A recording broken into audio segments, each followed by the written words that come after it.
Hi friends, உஷாவின் உலகத்திற்கு உங்களை அன்புடன் வரவேற்கிறேன். குழந்தைங்களுக்கு கறிவேப்பிலையே பிடிக்காதுங்க. கறிவேப்பிலை பிடிக்காத குழந்தைங்களுக்கு இந்த மாதிரி கறிவேப்பிலை பொடி செஞ்சு கொடுத்தோன்னா நாம் சூப்பராக சாப்பிட்ருவாங்க. கறிவேப்பிலையில் நிறைய அயன் சத்து இருக்குங்க. குழந்தைங்களுக்கு நம்ம இந்த மாதிரி செஞ்சு கொடுத்தோன்னா நல்லா சத்துள்ளதாக சாப்பிடுவாங்க. வாங்க இந்த கறிவேப்பிலை பொடி எப்படி செய்கிறதுன்னு பார்க்கலாம். நம்ம சேனலில் எல்லோரும் சப்ஸ்கிரைப் பண்ணிக்கோங்க. பக்கத்தில் இருக்கிற பெல் ஐக்கானை டச் பண்ணிக்கோங்க. வாங்க வீடியோ ஸ்டார்ட் பண்ணலாம். ஃபஸ்ட்டு கறிவேப்பிலையை நல்லா 2-3 முறை வாஷ் பண்ணிடலாங்க.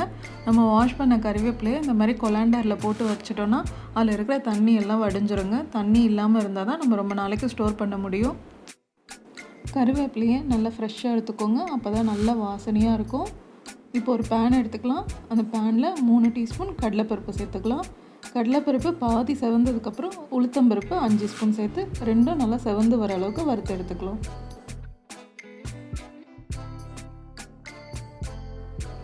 இப்போ கடலைப்பருப்பும் உளுத்தம்பருப்பும் 3/4 பதம் நல்லா செவந்து வந்துடுச்சுங்க. இப்போ இந்த ஸ்டேஜில் 1 ஸ்பூன் சீரகம், 1/2 ஸ்பூன் மிளகு, 1/4 ஸ்பூன் வெந்தயம், 1 ஸ்பூன் தனியா சேர்த்து நல்லா வறுத்து எடுத்துக்கலாம். கடலைப்பருப்பு செவந்து வர லேட் ஆகுங்க, அதனால் ஃபஸ்ட்டு கடலைப்பருப்பு சேர்த்துடலாம். மிளகு, சீரகம், தனியாலாம் சீக்கிரம் வறுபட்டுரும், அதனால் கடைசியாக சேர்த்து அதை வறுத்துக்கலாம். இந்த பொடியோட அளவுகளை வீடியோட எண்டில் கொடுத்துருக்குறேங்க, வேணுன்றவங்க செக் பண்ணிக்கோங்க. பாருங்கள், பருப்பெல்லாம் நல்லா செவந்து வறுத்து எடுத்தாச்சு. இப்போ அதே பேனில் 2 ஸ்பூன் கருப்பெல்லு சேர்த்துக்கலாம். எள்ளு நல்லா படப்படன்னு பொரிகிற வரைக்கும் நல்லா வறுக்கலாங்க. இந்த பொடிக்கு எள்ளு தாங்க செம்ம டேஸ்ட்டு கொடுக்கும். எள்ளு ஸ்கிப் பண்ணாமல் போடுங்க.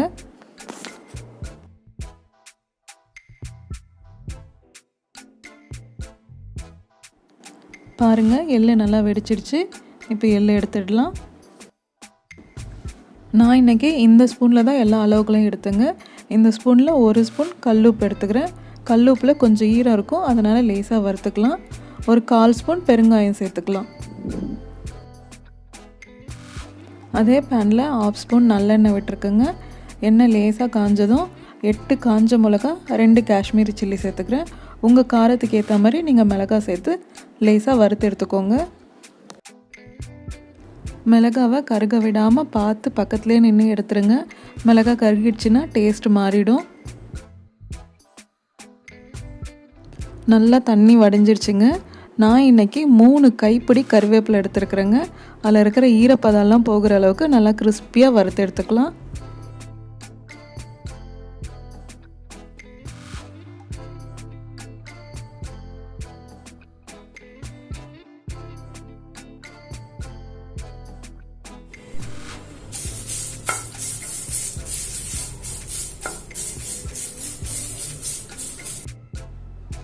பாருங்கள், கருவேப்பிலை நல்லா கிறிஸ்பியாக ஆகிடுச்சு.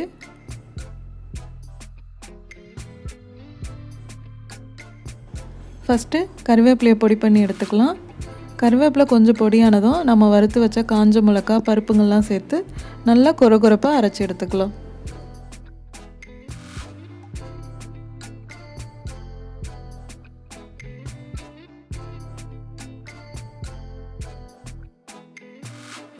அவ்வளோதாங்க, நம்மளுடைய சத்தான கறிவேப்பிலை பொடி ரெடி ஆகிடுச்சுங்க. இந்த பொடியை சூடான சாதத்தில் கொஞ்சம் நல்லெண்ணெய் விட்டு இந்த பொடி தூவி சாப்பிட்டோன்னா சூப்பராக இருக்குங்க. குழந்தைங்களுக்கு பொடி தோசை மாதிரி செஞ்சு கொடுங்க, இட்லி பொடி மாதிரி கொடுங்க, தொட்டு சூப்பராக சாப்பிடுவாங்க. நம்ம நார்மல் பருப்பு பொடியை விட இந்த பருப்பு பொடியில் ஃப்ரெஷ்ஷான கறிவேப்பிலை சேர்த்ததுனால இந்த பொடி நல்லா மணமாக இருக்குங்க. இந்த பொடியை வச்சு 3 தோசை வெரைட்டி செஞ்சுருக்குறேங்க. பாருங்கள், குழந்தைங்களுக்கு இந்த மாதிரி செஞ்சு கொடுங்க, விரும்பி சாப்பிடுவாங்க.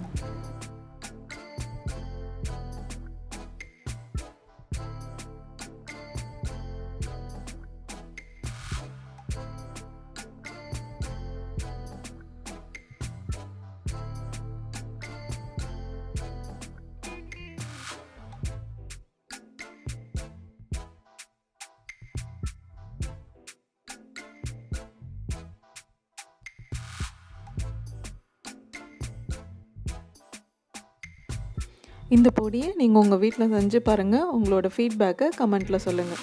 அப்படியே இந்த வீடியோவை லைக் பண்ணி ஷேர் பண்ணிவிடுங்க. தேங்க்ஸ் ஃபார் வாட்சிங்.